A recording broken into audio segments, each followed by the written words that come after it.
할렐루야. 우리가 교회 생활을 하다 보면 많은 사람들이 시험에 들기도 하고 많은 문제를 가지고 교회를 다니기도 합니다. 그런데 그 많은 시험들 가운데 가장 보편적으로 차지하고 있는 게 뭐냐면, 나는 누군가 때문에, 어떤 다른 성도들 때문에 시험에 들었다는 것이에요. 누군가를 바라보고서 또 인간적인 실망이 있다라고 하는 것이죠. 그래서 어떤 사람은, 나는 저 사람이 교회를 같이 다니면 나는 그 교회 못 다니겠다는 것이에요. 그래서 교회를 떠납니다. 그래서 다른 교회로 옮기게 되죠. 그래, 다른 교회 가는 거는 그래도 좀 좋은 편이에요. 어떤 사람은 나는 저 사람이 싫어서, 또 예수 믿는다라고 하는 저 사람이, 열심히 한다라고 하는 저 사람의 모습을 보고서 나는 이제는 더 이상 교회를 안 다니겠다라고 하는 것. 그래서 교회를 아예 등지고 교회를 떠나가는 그런 사람들이 또 있습니다. 그런데 우리가 교회에서 받는 그런 여러 가지 상처들을 생각해 볼 때에 또 사람들에 대한 그런 상처를 가지고 시험에 들 때에 그 문제의 원인이 과연 어디에 있을까라고 하는 것을 생각을 해보는데, 그것은 바로 우리가 교회라고 하는 그런 교회관이 잘못되어 있기 때문이 아닌가라고 하는 그런 생각을 해봅니다. 여러분, 우리 교회라고 하는 것을 생각해 볼 때에 우리 기독교 역사상에 있어서 가장 모범적인 교회가 어디일까요? 가장 역동적인 교회라고 생각할 때에 아마 대부분의 사람들 가장 좋은 교회, 좋은 교회는 저희가 좋은 교회죠. 가장 모범적인 교회, 아마 초대교회가 아닐까라고 이렇게 생각을 합니다. 많은 사람들이 이렇게 얘기를 하고 있습니다. 성경에도 그렇게 기록을 하고 있는데, 특별히 성경에서 나타나 있는 그런 초대교회들 가운데도 가장 모범적인 교회가 어디냐면 에베소 교회입니다. 저는 그렇게 생각을 합니다. 에베소 교회는 사도 바울이 에베소에서 한 3년 동안 머물면서 개척을 하고 교회를 그저 세우고 거기서 신앙생활을 함께 했습니다. 그래서 사도 바울이 그렇게 오랫동안 있지 않았거든요. 어느 곳에 가서 몇 개월 있고 이렇게 하고 또 다른 데로 옮기고 이렇게 했는데, 에베소에서만큼은 한 3년 동안 목회를 거기서 했습니다. 굉장히 좋은 교회 아니겠습니까? 아주 괜찮은 교회죠. 아주 좋은 그런 특성을 많이 가지고 있었던 그런 교회 가운데 하나가 에베소 교회입니다. 그런데 이 사도 바울이 에베소 교회에 보낸 편지를 보면 4장 25절 이하에 있는 말씀을 보면 그러한 기록이 되어 있습니다. 거기 말씀 보니까 거짓을 버리고 이웃들과 참된 것을 말하라는 말씀을 하고 있습니다. 참된 것을 말하라고 얘기를 하고 있어요. 그 얘기는 뭔가요? 그 얘기를 생각을 해보면 거짓말을 하지 말라는 거예요. 그 교인들 가운데 거짓말쟁이가 있었다는 것이에요. 속이는 자가 있었고, 거짓말하는 사람이 하나도 없었다면 사도 바울이 이렇게 얘기를 했겠습니까? 그 성도들 가운데 교인 거짓말쟁이가 있었다라고 하는 것이고, 좀 더 내려가서 28절의 말씀 보면 뭐라고 얘기를 하고 있냐면 도적질을 하지 말라고 얘기를 하고 있어요. 그 얘기는 뭐예요? 도적질하는 사람이 있었다는 것 아니겠습니까? 소위 말해서 도둑놈이 있었다라고 하는 것이죠. 29절에 가서 말씀 보면 뭐라고 얘기를 하냐면 더러운 말을 하지 말라라고 얘기를 합니다. 교인들 가운데 더러운 말을 하는 사람이 있었다는 거예요. 그때도 욕은 있었겠지. 욕을 한다든지 아니면 음담패설을 한다든지 이런 얘기를 들으면서 저도 저 청소년 때 어렸을 때 이렇게 음담패설, 학생들끼리 모여서 음담패설도 하고 그런 것 같은데, 그런 것 같은 데가 아니라 그렇게 했는데 좀 걸리긴 하더라고요. 교회에 우리가 얘기하고 있는 초대교회, 가장 이상적인 교회, 가장 좋은 교회라고, 또 신약 성경 가운데서 가장 위대한 교회라고 이야기하고 있는 에베소 교회에도 이러한 사람들이 있었다라고 하는 것입니다. 그러니까 교회 안에는 이런 여러 종류의 사람들이 있다는 것이죠. 이러한 사람들을 바라보면서 예수님께서 뭐라고 얘기를 하는가, 이러한 사람들을 주님께서는 어떻게 대하셨을 거라고 하는 것이 오늘 우리가 읽은 17절에 있는 말씀, 결론적으로 우리에게 얘기를 해주고 있습니다. 거기 17절의 말씀 보니까 예수께서 들으시고 그들에게 이르시되 건강한 자에게는 의사가 쓸데없고 병든 자에게라야 쓸데있느니라. 나는 의인을 부르러 온 것이 아니요 죄인을 부르러 왔노라라고 얘기를 하고 있습니다.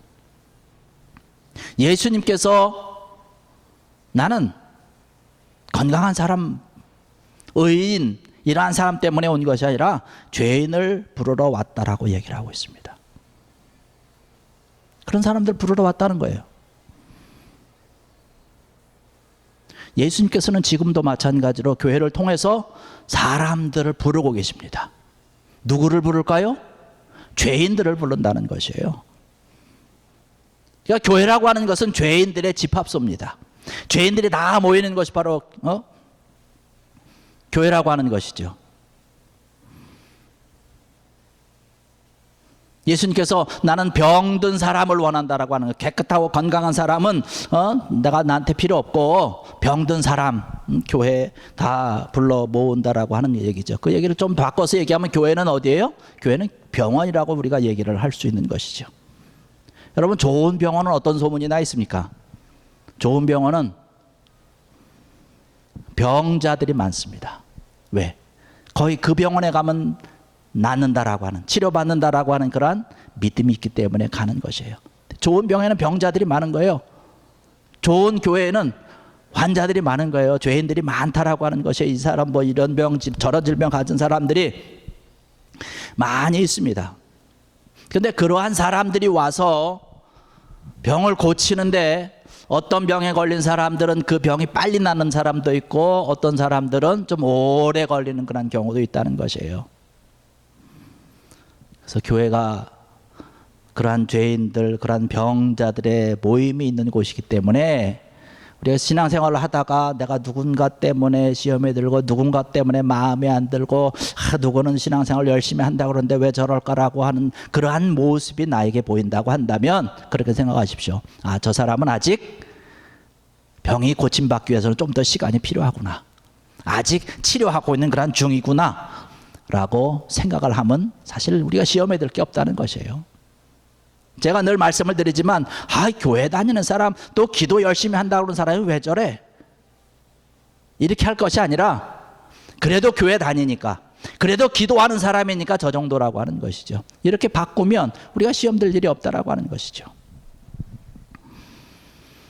오늘 말씀 가운데서 주님께서 우리에게 보여주시는 것은 뭐냐면 이러한 병자들 또 이러한 죄인들을 예수님께서는 어떻게 대하시는가라고 하는 것이에요. 예수님께서 대하는 그러한 모습을 바라보면서 우리가 다른 사람들을 대하고 또 그 예수님께서 말씀하시는 그러한 모습을 우리가 가지면서 신앙생활을 한다면 우리의 믿음이 좀 더 성숙해지고 주님께서 원하는 그런 아름다운 자의 모습으로 다가갈 수 있다라고 하는 것이죠. 오늘 14절의 말씀 보니까 그렇게 말씀을 시작을 하고 있습니다. 또 지나가시다가 알페오의 아들 레위가 세관에 앉아있는 것을 보시고 그에게 이르시되 라고 하는 말씀으로 계속 이어져 나가고 있는 것을 볼 수가 있습니다. 한 사람이 세관에 앉아 있습니다. 레위라고 하는 사람이 앉아 있습니다. 세관에 앉아 있다라고 하는 것은 뭐예요? 그 사람이 세리라고 하는 얘기죠. 근데 여러분 그때 당시의 세리는 유대 사람들에게 멸시받는 사람이었어요. 사람 취급도 안 한 사람 가운데 하나가 세리들입니다. 세리를 만나게 되면 외면하는 거예요. 피해서 가는 거예요. 그런데 예수님의 말씀 보니까 뭐라고 얘기를 하고 있습니까? 세관에 앉아있는 것을 보시고라고 얘기를 하고 있어요. 다른 사람들은 아예 보지도 않는 거예요. 세관이 저기 있으면 이 사람들은 아예 외면하고 가는 거예요. 보지도 않는 그러한 것입니다. 아주 인간으로 취급도 안 하는 그러한 것이죠. 왜냐하면 그 사람들이 로마 그때 당시에 그 유대가 로마의 속박 아니었습니까? 그래서 세금을 걷어서 로마에 내는데 이런 이 세리들이 세금을 걷어서 로마에 주는 거예요. 그런데 세금에는 두 종류가 있습니다. 하나는 정세가 있고 하나는 관세가 있습니다. 정세라고 하는 것은 정상적으로 걷는 거예요. 그래서 그것은 로마에 가는 것입니다. 뭐 사람 머리수대로 와서 뭐 두당 얼마들, 뭐 토지세, 뭐 이러한 것들. 이런 정세들. 그런데 유대인들이 이런 정세만 해도 사실 벅찬데 거기에 또 한 가지가 있는데 뭐냐면 관세라고 하는 것이 있어요. 이 관세라고 하는 것은 참 희한한 겁니다. 이건 로마 정부에 들어가는 게 아니고 세리들이 다 갖는 거예요. 그래서 뭐 길을 통과할 때 내야 되는 통과세도 있고, 마차가 지나갈 때 마차 가는 세도 있고, 심지어 마차 바퀴가 몇 개 있는지 그것을 세 가지고 바퀴 수에 따라서 또 돈을 받기도 하고, 물고기 잡으려고 하면 물고기세도 있고, 뭐 자리세도 있고, 소위 말해서 뭐 무법천지, 하여튼 약탈자의 역할을 하는데, 이 사람들이 특별히 또 어떤 살인 청부업자들 뭐 이런 사람들하고 힘 있는 사람하고 결탁이 돼가지고 아주 여러 가지 안 좋은 그런 소문을, 또 안 좋은 그런 일들을 했기 때문에 유대인들에게는 굉장히 아주 인식이 안 좋은 자였어요. 그래서 아주 상종을 하지 않습니다. 그런데 오늘 말씀 보니까 뭐라고 얘기를 하고 있냐면, 예수님께서 지나가시다가 그 레위를, 세관 세리였던 레위를 보셨다라고 하는 것이에요. 그냥 성경에는 보셨다라고 칭호를 그냥 붙여 있지만 일부러 보신 것이에요. 일부러 보신 것. 예수님이 보셨는데 어떻게 보셨을까요? 아, 너 세리구나라고 하면서 째려봤을까요? 그렇지 않았겠죠? 사랑의 눈으로 봤을 것입니다. 이 모습에 대해서 유명한 성서학자였던 윌리엄 바클레이가 이런 말을 했습니다. 예수님이 이 사람을 보았을 때 예수님은 세리였던 레위 안에서 위대한 전도자 마태를 보았다라고 얘기를 하고 있습니다. 여러분, 레위가 누군지 아십니까? 이 세리였던 레위가 누군지 아십니까? 잘 모르시죠? 여러분, 마태 아십니까? 혹시 마태는 모른다 할지라도 마태복음은 아시죠? 마태복음을 기록한 사람과 똑같은 사람입니다. 중요한 얘기죠. 예수님께서 이 세리를 봤을 때에 주님께서는 그 세리 안에서 마태를 봤다라고 하는 것이에요. 뭐 마태라고 하는 이름이 이제 나중에 쓰여졌을 것이다라고, 이제 주님을 만나고 나서 그 사람이 다 이제 변화된 후에 새로운 이름으로 불렀을 것이다라고 얘기를 합니다. 마태라고 하는 뜻은 하나님의 선물이라고 하는 그런 뜻을 가지고 있습니다. 마태가 예수님을 만나고 변화받은 후에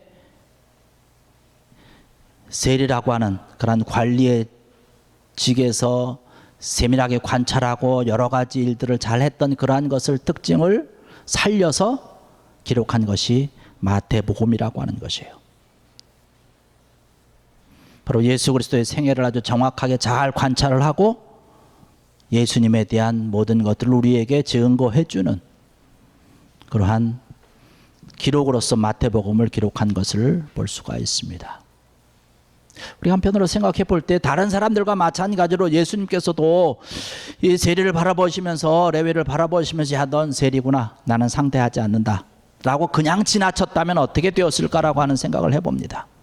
그러나 예수님께서는 그 세리 안에서 위대한 가능성을 봤다라고 하는 것이죠. 마태라고 하는 그런 사람을 보았다라고 하는 사실입니다. 예수님께서 바라보시는 것은 그러한 것을 바라보신다는 것입니다. 현재의 모습이 아니라 그 속에 그 사람이 가지고 있는 그런 가능성, 하나님의 일과 하나님의 역사를 위해서 그 사람이 쓰임받는 그러한 모습을 바라본다라고 하는 사실입니다. 굉장히 중요한 것인데, 우리가 다른 사람을 바라볼 때도 마찬가지라고 하는 것이죠. 그 사람의 현재의 모습을 바라보는 것이 아니라, 죄인의 모습, 병든 자의 모습을 바라보는 것이 아니라, 주님을 만나고 주님을 영접한 이후에 그 사람이 하나님 앞에 어떻게 쓰임받는가라고 하는 것을 바라보는 그런 영적인 시각이 우리에게 필요하다라는 것이고, 그 모습으로 우리가 봐야 된다라고 하는 사실입니다. 주님께서 우리를 바라보실 때도 그렇게 바라보신다는 사실이죠. 오늘 이 일에 참석하신 사랑하는 성도 여러분들, 주님께서 여러분을 바라보실 때에 여러분의 현재의 모습이 아니라 주님을 만나고 주님을 믿고 변화되고 나서 하나님께 어떻게 쓰임받을 것인가라고 하는 것을 주님께서는 바라보시고, 오늘도 여러분들과 함께하는 주님을 믿는 귀한 여러분 되기를 주의 이름으로 간절히 축원합니다. 주님께서 우리의 그런 것들을 바라보고 계시다라고 하는 것이, 대표적인 사람이 누굽니까? 또한 제자 시몬 베드로 아닙니까? 시몬 베드로 우리가 생각할 때 어떤 사람이라고 얘기를 해요? 굉장히 충동적이고 다혈질적이고 아주 종잡을 수 없는 그런 사람인데, 주님께서 베드로를 바라보시면서 가장 첫 번째로 하신 말씀이 뭐냐면, 시몬아, 내가 장차 게바가 될 것이다 라고 하는 얘기를 했습니다. 게바라고 하는 것은 어떤 뜻이냐면 큰 반석이라고 하는 뜻입니다. 근데 베드로랑은 좀 안 어울리는 별명 아닙니까? 그냥 다혈질적이고 충동적이고 종잡을 수 없고 이리 뛰고 저리 뛰고 뭐 천방지축과 같은 그런 베드로인데, 주님께서는 게바와 같다는 거예요. 큰 반석과 같다는 거예요. 듬직한 자가 된다는 것이에요. 어울리지 않은 것이지만 베드로가 어떠한 일을 하게 됩니까? 초대교회가 세워지는 아주 기초적인, 정말로 그러한 중차대한 역할을 감당하게 되는 그 모습, 그러한 역할을 한 것이 바로 베드로 아니겠습니까? 주님께서는 이 베드로를 처음 보시면서 그것을 바라봤다라고 하는 사실입니다. 예수님께서 바라보실 때는 그렇게 바라본다는 거예요. 세상 사람들은 손가락질했던 그런 창녀였던 그런 마리아를, 주님께서는 그를 바라보시면서 창녀로 바라본 것이 아니라 그가 가지고 있는 그런 어렵고 힘들고 어떤 죄인의 모습, 병자의 모습으로 바라보는 것이 아니라, 그것이 다 치료받은 후에, 고침받은 후에, 용서받은 후에, 주님을 만난 이후에 어떻게 하나님 나라에 아름답게 쓰임받는가라고 하는 것을 바라보는 것이지요. 이러한 모습으로 바라봤다라고 하는 사실입니다. 우리 주변에 많은 사람들이 때로는 나에게 상처를 줍니다. 나를 힘들게 하고 괴롭게 합니다. 그러나 여러분들, 그런 사람을 바라볼 때에 그 사람의 현재의 모습이 있는 그 모습대로 바라볼 것이 아니라, 주님께서도 마태를 바라보고 베드로를 바라보고 그 안에 있는 가능성을 바라봤듯이 사랑의 눈으로 그들을 바라보고 그를 위해서 기도해 주시면서 가능성을 바라보고 하나님의 사랑을 경험하고 주님을 믿을 수 있는 그러한 마음으로 바라보는 귀한 여러분 되기를 주의 이름으로 간절히 축원합니다. 그러한 믿음의 눈을 우리가 가져야 된다는 것이죠.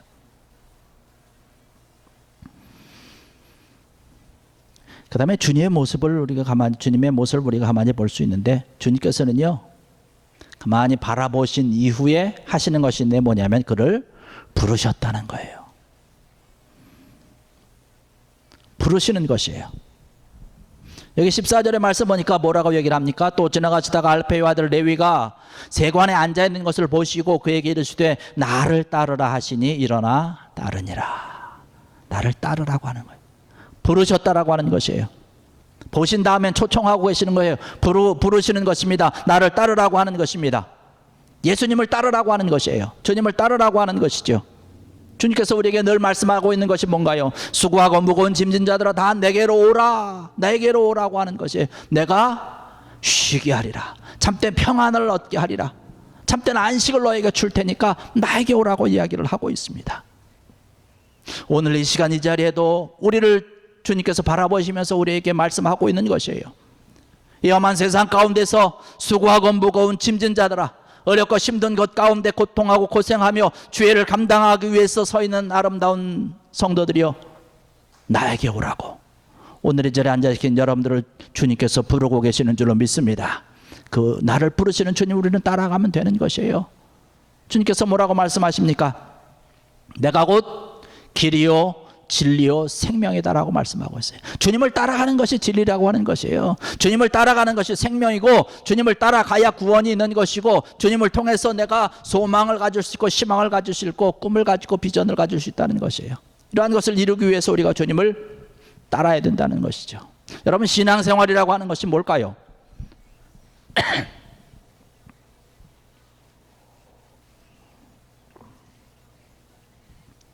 신앙생활은 결국 두 가지로 간단하게 말씀을 드릴 수 있는데, 첫째는 뭐냐면 예수님을 만나는 것이고, 또 한 가지는 예수님을 따라가는 것입니다. 신앙생활은 사실 이 두 가지밖에 없어요. 두 가지가 한 것입니다. 그러니까 우리가 교회 나와서 신앙생활 하면서 가장 첫 번째 해야 되는 것은 뭐냐면 예수님을 만나는 거예요. 이것이 가장 중요한 것입니다. 예수님을 만나야 우리가 영원한 생명을 누릴 수 있는 것이고, 우리 마음속에, 우리의 삶 속에 참된 기쁨을 가지고, 확신을 가지고, 꿈을 가지고 힘있게 기쁘게 즐겁게 살아갈 수가 있는 줄로 믿습니다. 주님을 만나야 이러한 것이 내 속에 있다라고 하는 것이에요. 오늘날 많은 사람들을 만나볼 때에 안타까운 이야기는 뭐냐면 우리들도 늘 그렇게 입에 배고 있지만 힘들다라고 하는 것이에요. 지친다라고 하는 것이에요. 또 바쁘다라고 하는 그런 얘기를 많이 하고 있습니다. 왜 바쁠까요? 왜 힘들까요? 왜 괴로울까요? 주님을 아직 만나지 못했기 때문에 그런 것이에요. 믿는 사람과 믿지 않는 사람은 차이가 너무나 많이 있습니다. 믿는 사람이라고 힘들지 않은 것 아니지요. 예수 믿는다고 해서 괴로운 일이 없는 것은 아니죠. 똑같이 고통이 있고 똑같이 힘들고 똑같이 어렵습니다. 그러나 주님을 믿는 사람들은 주님이 주시는 생명의 힘이 있기 때문에, 소망이 있기 때문에, 희망이 있기 때문에 어려움이 있어도, 힘든 일이 있어도, 괴로운 일이 있어도 이것을 이기고 극복해 나갈 수가 있는 것이에요. 그래서 주님을 만나야 되는 것입니다. 두 번째 중요한 것, 신앙생활에서 두 번째 중요한 게 뭐예요? 예수님 따라가는 것. 예수님 따라가는 것, 이것이 신앙생활이라고 하는 것이에요. 예수님 따라가면서 우리의 믿음이 점점 자라고 성숙되어져 나가는 것입니다. 예수님의 제자가 되는 것이죠. 예수님의 제자가 되면서 기쁨이 있고 즐거움이 있고 풍성함이 있기 때문에 예수님의 제자들을 보십시오. 다 순교하지 않습니까? 그 죽음의 자리에서 어떻게 기뻐할 수 있습니까? 여러분, 코바디스라든가 이러한 영화를 보면 초대교회에 있었던 그런 사람들이 순교당하는 그런 모습을 너무나 적나라하게 보여주고 있습니다. 어떤 교인들은 사자의 밥이 되기도 하고 화형시키기도 하고, 그러한 모습을 바라보면서 그 모습을 지켜보는 많은 군중들이 하나같이 마음속에 들고 있는 것이 뭐냐면, 어떻게 저들이 화형을 당하면서 사자의 밥이 돼서 사자가 지금 자기 묶여있는 곳으로 다가오는 그런 모습을 바라보면서 공포에 질린 것이 아니라 어떻게 저렇게 평안한 모습을 가지고 있느냐라고 하는 것이에요. 저들은 무엇을 먹기 때문에 그러냐라고 하는 것이에요. 그 속에 예수님이 계시기 때문에 그런 것 아니겠습니까? 예수님이 계시기 때문에 기쁨이 있고 즐거움이 있고 평안함이 있고, 우리의 삶이 아무리 힘들고 때로는 고통이 있다 할지라도 흔들리지 아니하고 주님을 향해서 달려갈 수 있다라고 하는 것이죠. 이것이 예수님을 따르는 자들이 가지고 있는 아름다운 모습, 특징입니다. 할렐루야. 이러한 것이 있기 때문에 우리는 예수님을 소개하는 거예요. 예수님을 만나라고 이야기를 하는 것이고 예수님을 따라가라고 이야기를 하고 있는 것이에요. 이것이 전도 아니겠습니까? 전도라고 하는 것이 뭔가요? 예수님을 소개하는 거예요. 한번 예수님 한번 만나봐라. 내가 만나보니까 좋더라. 예수님 한번 따라가자. 예수님 따라가니까 참 좋더라 라고 하는 것이에요. 이것이 바로 전도입니다. 근데 어떤 사람들 보면 전도하면서 예수님을 소개하는 것이 아니라 자꾸 자기 자신을 소개하려고 하는 사람들이 많이 있어요. 바꿔진 것, 그것은 아닙니다. 예수님을 소개해야 되는 것이죠. 예수님에게 초점을 맞춰야 되고, 성경 말씀에도 그래, 제자들도 그러한 일을 했습니다. 제자들도 바디메오라고 하는 그런 소경이 예수님이 온다라고 하는 소식을 듣고 내가 예수를 만나야 되겠다. 예수를 만나면 내 눈이 뜰 수가 있고 내가 이 안전병의 자리에서 벌떡 일어날 수 있다라고 하는 소망을 가지고 힘을 가지고 믿음을 가지고 예수님을 만나야겠다는 그런 것으로 예수님이 지나가는 그러한 소리를 듣고 소리를 지릅니다. 다윗의 자손 예수여, 나를 불쌍히 여기소서. 예수님 만나기 위해서 갑니다. 그런데 예수님의 제자였던 사람들이 바디메오를 막으면서 잠잠하라고, 너 같은 사람이 어떻게 감히 예수님 만날 수 있냐라고. 여러분, 우리가 혹시 그러진 않습니까? 예수님 믿으려고 하는 자들에게 다가가서, 주의 일을 감당하려고 하는 그런 자들에게 가서, 하나님을 열심히 하고 있는 데 가서 잠잠하라, 잠잠하라. 너는 주의 일을 할 군번이 아니야. 너는 뭐 이것 때문에 안 돼. 이런 환경 때문에, 이런 저런 환경 때문에 죄를 할 수가 없어. 오히려 예수님의 제자들이 잘못했던 그러한 모습, 바로 우리들에게서 나타나고 있는 거 아닌가 하는 것이에요. 예수님 만나는 것을 도와주는 것이 아니라 이끄는 것이 아니라 우리가 더 방해하고 있는 그런 안타까운 모습이 우리 가운데서 나타나고 있지 않은가라고 하는 것이. 여러분의 신앙과 여러분의 모든 믿음의 삶 가운데서 오직 예수님에게만 초점이 맞춰지는 귀한 여러분 되기를 주의 이름으로 간절히 축원합니다. 예수님 만나시고 예수님을 따라가는 것이에요. 그래서 예수님만을 소개하는 것이에요. 예수님이 우리의 주인이라고 하는 것, 이것을 알리는 것입니다. 올해도 쿠바를 갑니다. 쿠바에 가서 하는 일이 그것이에요. 예수님을 소개하는 것이고 예수님을 따르라고 하는 것이에요. 여러분들의 삶의 모습들이 정말로 피폐하고 어렵고 힘들고 고통 가운데 있고 고생하는 그러한 길이지만 예수님을 통해서 여러분들이 살아날 수 있습니다. 생명을 얻습니다라고 하는 것, 소망이 있습니다라고 하는 것, 이런 말씀을 전하면 그들이 눈물을 흘려요. 전에도 말씀드린 것 아니겠습니까? 한국도 전쟁을 겪으면서 참 어렵고 힘든 그런 시기가 있었는데 우리 믿음의 사람들이 그 차디찬 마룻바닥에서 기도하면서 오늘의 한국을 이루었습니다라고 그러한 것을 소개하면 그들이 눈물을 흘립니다. 왜? 자기네게도 소망이 있기 때문에. 그런 주님을 바라보면서 소망이 있고 기도하기 때문에 쿠바에 가서 하는 일이 바로 그것입니다. 바로 예수님을 소개하는 거예요. 예수님을 따르라고 이야기하는 것이죠. 이 선교 사역을 위해서 마음을 다하고 뜻을 다해서 많이 기도해주는 귀한 여러분 되기를 주의 이름으로 간절히 축원합니다. 그래서 우리가 사람들을 바라보시면서 예수님께서 바라보시고 사랑의 눈으로 바라보시고 나를 따르라고 하시고 하나님의 귀한 일꾼으로 그들을 다시 세우신 것을 바라보면서 우리가 그러한 마음으로 사람을 대하는 것이죠. 오늘 말씀 보니까 뭐라고 얘기를 합니까? 레위가 기뻐서 예수님을 집으로 초청을 해서 잔치를 했어요. 15절의 말씀 보니까 그의 집에 앉아 잡수실 때에 다른 성경에 가서 말씀 보면 누가복음에 가서 말씀 보면 똑같은 사건을 가지고 뭐라고 표현을 하냐면 큰 잔치를 열었다라고 얘기를 하고 있습니다. 잔치를 열었으니까 어떻게 동네 사람들이 다 와서 먹는 거죠.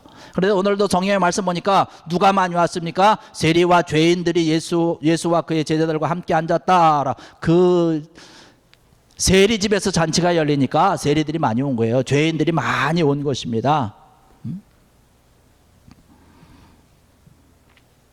그 주변에 있는 사람들이, 바리새인들이 왜 예수님은 세리와 함께 죄인들과 함께 앉아서 음식 식사를 하네? 어떻게 그럴 수 있느냐라고 얘기를 하고 있습니다. 이 바리새인들은 이미 세리들을 정죄하고 있는 것이에요. 거기서 이야기하고 있는 세리들, 또 이 죄인들이라고 하는 것은 자기네 율법을 듣지 않고 지키지 않는 그 사람들을 이야기를 하고 있는 것입니다. 그런데 예수님께서는 그들과 함께 하고 있거든요. 누가 더 올바른 것입니까? 예수님이 옳은 것입니까? 바리새인들이 옳은 것입니까? 예수님이 옳은 것 아니겠습니까? 그런데 바리새인들은 그 예수님을 바라보면서 정죄하고 있어요. 그들은 죄인이다라고 얘기를 하고 있습니다.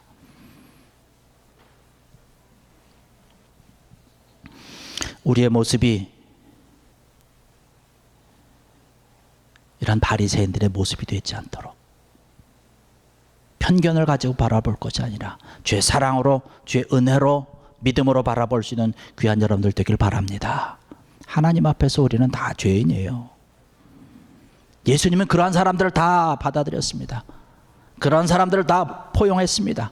사회에서 버린 그 사람들을 주님께서는 다 받아주시고 축제를 열었어요. 잔치를 연 것입니다. 복음의 축제를 연 것입니다. 이러한 오늘 우리에게 주신 말씀을 바라보면서 이미 주님을 믿어서 구원받고 주님을 따르는 사랑하는 성도 여러분들, 주의 말씀을 따라서 이런 복음의 사역자로 아름답게 사명을 감당할 수 있는 귀한 은혜가 넘쳐나는 여러분들 되시기를 주의 이름으로 간절히 축원합니다. 기도하시겠습니다.